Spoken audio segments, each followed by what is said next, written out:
Welcome to Geocache Adventures with me, Shadow Dragon 1, where I explore the world of geocaching. If you enjoy the show, please consider leaving a review wherever you listen to podcasts or on the Geocache Adventures Facebook page. You can also follow Geo Adventures on Buy Me a Coffee for a behind-the-scenes look on every episode. That's one word, GEO Adventures. It's free to follow, or you can become a member and unlock exclusive posts and information. Your memberships go a long way for helping support the podcast and are greatly appreciated. Hi everybody, Amy Shadow Dragon 1 here, and welcome to this year's Halloween special. The winner of this year's short story contest is Brandy Philips with her story, Never Geocache Alone. Anita laid all the things in her hands on the bed. She looked down to do a mental checklist. Metallic reacher, pair of tweezers, 2 flashlights, bunch of pens, extra paper, and swag. Check, check, and check. She thought, am I missing something? Oh, that's right, the Garmin. She stepped to the side, unplugged it from its charging station, and put it on the bed. She pulled the bag out from under the bed and laid it on the bed beside the stuff. She started to tuck each item in each pocket of the bag. Once done, she opened the top of the bag and looked inside. There was a medical kit and some extra rags. She picked the bag up off the bed and carried it to the kitchen, grabbed some protein bars off the counter and some extra water bottles. She put all those in the opening of the bag. The bag felt heavier, but not too heavy to carry. Her boyfriend Jake popped his head in the kitchen. "Today is the day, hun. You all ready?" He smiled his big, beautiful smile at her. Anita smiled back. "I think so. I wish you were going with me. I know it's a hike to get these caches, but the walk would do you good." She slung the bag on her shoulder and walked to the living room. She sat down on the couch, her hiking shoes laid out the night before, sat beside the couch. She made sure to even put the socks in the shoes. "This is all you, hun. I like the caches that I can pop in a parking lot and grab them and go. I don't like the hiking ones. Anything over a mile is too much for me. I do wish you weren't going alone, though. Are you sure Jennifer can't go with you? She needs more smileys on her page." I asked. "She has a conference out of town." "I'll be fine. I'm only doing 3 caches. I've mapped them out fully, even wrote down the coordinates in case I lose service, and I can use my Garmin to find them." Dang it, that's what I forgot. Anita stood off the couch and walked to the bedroom. She picked up the notebook off the nightstand, walking back to the living room. Jacob had to move from his lean on the doorpost. "My notebook with the coordinates. I'm only doing 3 miles in and 3 miles out. I've worked myself up to this. I will message at each cache if I have signal." He stood from his perch and crossed the room. She was putting on her hiking boots as he leaned in and kissed her on the head. It was a beautiful October day. Halloween was right around the corner, and the neighbors' houses were all decorated for the upcoming festivities. She inhaled the air. It was crisp, but she knew it would be cleaner in the woods. She loved the woods. It was her favorite place to go. When she needed to de-stress, she headed to the woods, often alone. She never felt out of place in the woods or uneasy. It was her happy place, a place of solitude. The drive to the trail was only about 15 minutes. She walked this trail many times, but never knew there were geocaches until her boyfriend talked her to downloading the app. She was hooked. She loved being able to do something on her own and with a group. She could have it either way. Her boyfriend always left the hiking spots to her. She would sign his name and he would log it when she got home. He would do the same for her when he went out of town on trips. They always shared pictures of the caches back and forth, so it felt like they were there with each other. He found standard LP ones and she had these backwoods adventures. 2 caches with different styles, making it work. Her car turned into the gravel trailhead parking lot. Her spot was taken, so she decided to park in another. She wasn't used to parking next to the trailhead sign, so it was different to her. Other hikers were passing her with their walking sticks and backpacks on, each chattering away to one another. The air was crisper and cleaner up here. Her heart started beating faster. She was getting anxious to get into the woods. She put her backpack on and adjusted the weight on her shoulders. Once she got it comfortable, she leaned over into the car and grabbed her jacket. She tied it around her waist. She looked up and saw the kid wearing a red cape skipping toward the trailhead. She smiled. Halloween time was a time for kids to be a kid and to have all the imagination in the world. She closed the door, locked it, and checked the lock again to make sure. She took a step, the gravel crunching under her feet, and she heard the crunch of the leaves. One thought came to her head. Home. She entered the trailhead and opened her phone. The app was on the upper right on icons. She pushed the geocaching app, found the first cache, and pushed navigate. This one was close, only like 50 feet off the trail. She walked until the arrow took a sharp turn to the right. She didn't want to get lost out here, so she opened her bag and fished around until she found the paracord she always kept with her. She tied the paracord around the tree. This way, coming back, she would know where the trail was. She headed towards the cache. The first one was next to a tree under some big rocks. It was one that was found often because it was so close to the start point. The box looked to be an index box. She opened it, signed the log, and closed the lid. She put the cache back and leaned the stone against the tree.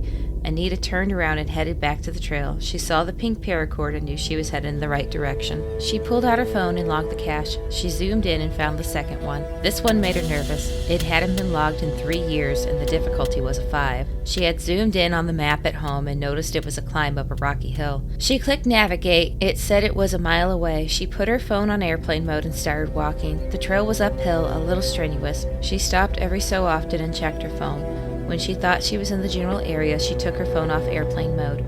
Looking at the cache, it was beside her on the left, and yes, up a giant rocky hill.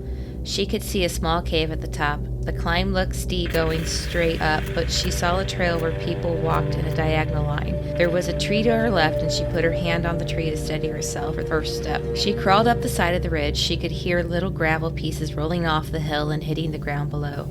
She stopped to catch her breath and look around. She knew the cache had to be in the cave that was about 5 steps in front of her. She tiptoed across the ridge, careful not to fall. She made it to the little cave. She squatted down and pulled out her flashlight. Inside was an ammo box. She smiled and let out a chuckle of delight. She didn't see any spiders or snakes, so she reached inside and pulled the ammo box out. She had to pry the rusted lid open. She looked around at how high she was. She could see the tops of the trees up here. The view was breathtaking. She inhaled the air. She could smell a little bit of must from the can at her feet, and the rest was fresh air. A breeze blew into her hair, and she turned into the wind to feel the full effect. She looked down at the can. The top swung back and the contents inside. She pulled out a Ziploc bag. The bag had a book in it, a trackable, and some coins. She pulled the trackable out. I'll save you and move you along to your next destination. She pulled out her phone to log the TB, but she didn't have any signal. She took a quick picture of the back of the trackable so she could get it logged later. She signed the book and saw the last date above it was 9/19/19. She smiled at the date. She put the notebook back in the Ziploc bag and put it back in the can. She pushed the can back in the hole. She reached into her swag bag and pulled out an Army Man. She put the Army Man on the rock. This was her signature to leave an Army Man near caches. She took a couple of pictures of the view, the location of the cache, and proceeded back down the mountain. At the bottom, she looked at the time. In the south, sunset was around 5, and it was pushing 4 p.m. She knew she wouldn't make it to the third cache and out before the sun set. She liked the woods, but not enough to be in past dark. She shook her head and said out loud, "Shoot, dang it, another day." Anita noticed the walk back was faster than the walk in, and the sky seemed to be getting darker the closer she got to the trailhead. The air didn't seem as clean and crisp as it once had. She chalked it up to having the strenuous climb and being out of shape. She got to the trailhead, and the parking lot was empty. All of the cars were gone, including her car. She pulled out her phone and quickly called her boyfriend. Jacob answered on the second ring. "Anita!" She thought that was strange, not a hun or babe. "Jacob, where's my car?" Jacob was silent. She felt off. Something wasn't right about this conversation. Jacob proceeded slowly. "Where are you?" Anita responded. It was such an odd question, why he hadn't known where she was. She saw him a couple hours ago. "I'm at the trailhead. I just came out. Why are you asking me that question? Why are you asking me that question that way? I'm confused. What is going on?" Anita stammered through the questions. Jacob was silent again. This wasn't like him. "You have been missing for 2 weeks. Do you know what day it is?" Anita heard the words but didn't understand them. None of this made sense. "I saw you 3 hours ago. It's October 15th, 2022. Jacob came back suddenly. "No, hun, it's October 31st, 2022. Where have you been? Everyone has been looking for you. I have been looking for you. Everyone is worried sick." The words made Anita stumble backwards and sit down on a log. Her head started pounding and she put a hand to her head. She felt something moist. She pulled her hand in front of her face. "Jacob, I think I'm hurt." Jacob said desperately, "Where are you?" She responded, "Look for me at the second cache." Her head started pounding harder. A brilliant white light came over the trees. "Jacob, I have to go. Someone's here. I love you." Anita hung up as Jacob's words were still talking. Anita stood up and walked to the white light. A being manifested in front of her. She wasn't scared at all. She only felt comfort from this being. She started having images of a warm summer day as a kid, laying in the grass, watching the clouds. She started swaying in the thought. She felt the being wrap its arms around her, and she felt the warmth radiate from within. The being leaned over and kissed her cheek. As it did this, it whispered in her ear, "This is not your time." The words sounded like music, and she swayed to the sound. The white light engulfed her. News reporter.